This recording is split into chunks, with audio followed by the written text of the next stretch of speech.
Hi friends, welcome to back my new channel. মই আজি আপোনালোকক দেখুৱাবলৈ লৈছো লখিমপুৰৰ এখন গাঁও যি ঠাইত মই থাকো। ইয়াত কিন্তু দিশটো অলপ উল্টা লাগে। এইফালে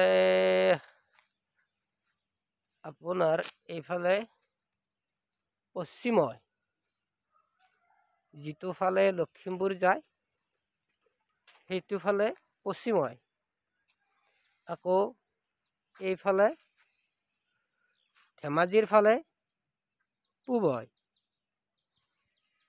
এইফালে গাঁওখনৰ এইফালে অৰুণাচল ওলাব পাৰি। ইয়াৰ পৰা অৰুণাচল পাহাৰ বেছি দূৰ নহয়, নেপাবলী ঠাইডোখৰ আছে। এইফালে উত্তৰ হয়।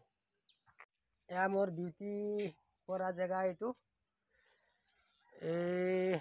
এই গাঁৱৰ ল'ৰা ইয়াত না বতৰ কেনেকুৱা? ভাল লাগে না? বহুত ধুনীয়া বতৰ না? আজি ৰাতিপুৱা পিকনিকত গৈছে স্কুলৰ ল'ৰা ছোৱালীবিলাক। এইফালে আপোনালোকক দেখুৱাই আছো, এইফালে লখিমপুৰ যায়, লখিমপুৰ টাউন। ইয়াৰ পৰা লখিমপুৰ টাউন প্ৰায় 20-25 কিলোমিটাৰ মান দূৰ হ'ব। আৰু এইফালে আপোনাৰ দেখুৱাইছো, এইফালে বাৰু ধেমাজি জিলা যাব পাৰি, একদম ডিব্ৰুগড় ওলাব পাৰি। গতিকে আপোনালোকে আহিলে এইফালে যাব, ঠাইবোৰ দেখিবলৈ বহুত ধুনীয়া।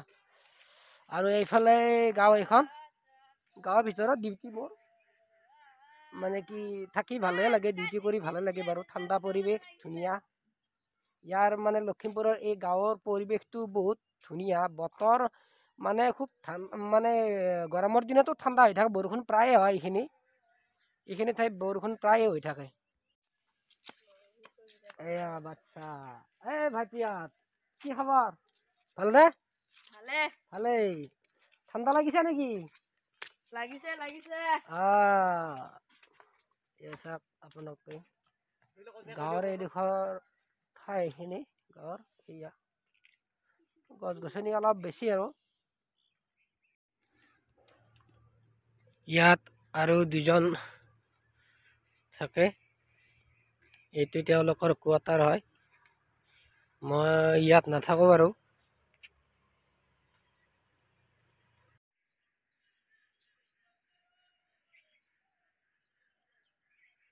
ঠাইখিনি বহুত ধুনীয়া, গাঁৱৰ পৰিৱেশ ঠাইটো।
ইয়াত কিন্তু মানুহৰ ঘৰৰ আগত এটা বস্তু বেছিকৈ দেখা পোৱা যায়, এইটো বস্তু। ইয়াক আমি খলসা বুলি কওঁ।